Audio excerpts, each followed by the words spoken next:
আমরা পূর্বে বলেছিলাম যে আমরা সিলেকশন নিয়ে কাজ করব, কিন্তু আমরা শেপ নিয়ে কাজ করছি। কেন কাজ করছি? সিলেকশন তখনই হয় যখন কোনো প্যাথ থাকে, তখনই সিলেকশন হয়। তো আমরা এখানে প্যাথ রয়েছে, আমরা এখানে সিলেকশন করতে পারছি, কিন্তু কোনো ইমেজকে এটা দিয়ে সিলেকশন না, শুধুমাত্র আমাদের প্যাথগুলোকে সিলেকশন করার জন্য আমরা সিলেকশন ব্যবহার করতে পারি। এবং এই সিলেকশনটা শুধু এই প্যাথ সিলেকশন করার জন্য, এবং এই প্যাথগুলোকে মডিফাই করার জন্য আমরা অনেক সময় কন্ট্রোল চেপে আমরা এই পেন টুল দিয়ে মডিফাই করতে পারি।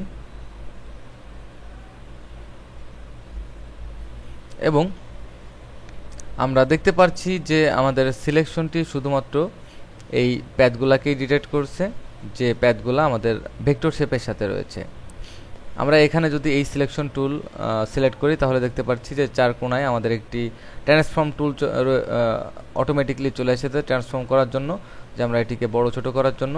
কিন্তু আমরা যখন এখানে এই সিলেকশন টুল ব্যবহার করব, তখন আর আমাদের ট্রান্সফর্ম টুলটি আসবে না, তখন আসবে শুধু আমাদের মুভ করার জন্য।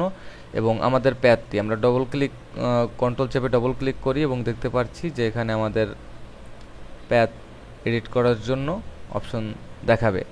অনেক সহজ, আমরা মনে রাখলেই চলবে। এটা আমাদের টোটালি মুভ টুল বা সিলেক্ট করার পর আমরা মুভ করতে পারবো যে কোনো জায়গায়, এবং এটা আমাদের প্যাথ সিলেকশন টুল বললে চলে, যে আমরা প্যাথগুলোকে সিলেকশন করতে পারবো। এটা আমাদের প্যাথ সিলেকশন টুল, আমরা যে কোনো প্যাথকে সিলেকশন করতে পারবো এভাবে, এবং ডবল ক্লিক করার পর এটিকে মডিফাই করতে পারি। তো মনে রাখতে হবে, কন্ট্রোল চেপে ডবল ক্লিক করলে অটোমেটিক প্যাথগুলা আমাদের কাজ করবে, এবং এই প্যাথগুলা কাজ করবে আমাদের বেজিয়ে হ্যান্ডেল সহ। যাই হোক, এটি তেমন ডিফারেন্স কিছু না। আমরা অনেক সময় এটা নিয়ে কাজ করছি, কিন্তু বুঝতে পারিনি আসলে কোত্থেকে এটা কাজ করতেছি। এটা এখান থেকেই আসা। তো আমরা এখন দেখি পলিগন টুল। পলিগন টুলের যে স্পেসিফিকেশন রয়েছে সেটা হচ্ছে যে অন্যান্য শেপ টুলের মতো পলিগন টুলও সাধারণ একটি টুল। এবং এর সবথেকে মজার ব্যাপার হচ্ছে যে আমরা এখানে স্লাইডার 5 আমরা এখানে যদি 10 সিলেক্ট করে দিই, সেক্ষেত্রে আমরা ডিফারেন্স রেজাল্ট পাবো। আমরা দেখতে পাচ্ছি যে 10টা কোণ তৈরি হয়েছে। এখানে আমরা আরও বেশি দিতে পারি। যদি আমরা 50টা দিই তাহলে প্রায় বৃত্তর মতো হয়ে যাবে, আর যদি আমরা মাত্র 3টা দিই তাহলে হয়তো ত্রিভুজ হয়ে যাবে। সহজ এবং তেমন কঠিন কিছুই না।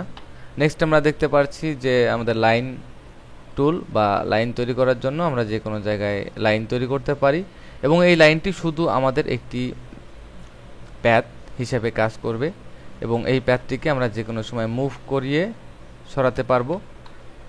সেক্ষেত্রে আমরা যদি মুভ টুল ইউজ করি তাহলে মুভ করাতে পারবো। আর যদি আমরা এটিকে মুভ টুল সিলেক্ট করা অবস্থায় আমরা কিবোর্ড থেকে up down arrow left right দিয়ে আমরা মুভ করতে পারবো। এবং আমরা এখানে দেখতে পাচ্ছি আমাদের প্যাথ সিলেকশন, এবং প্যাথ সিলেকশন করলে আমরা এটিকে সরাতে পারবো।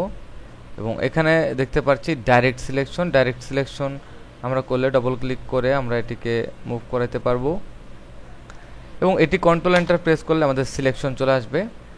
যে আমাদের সিলেকশনের জন্য যেমন আমরা মার্কি টুল, আমরা সিঙ্গেল র মার্কি টুল ইউজ করি, ঠিক সেরকমই। এটা তেমন ডিফারেন্স কিছু না, খুব সহজ। কাস্টম শেপ আমাদের যথেষ্ট সুন্দর একটি শেপ টুল তৈরি করার জন্য এখানে অনেক অপশন রয়েছে, এবং অনেক ভালো একটি টুল।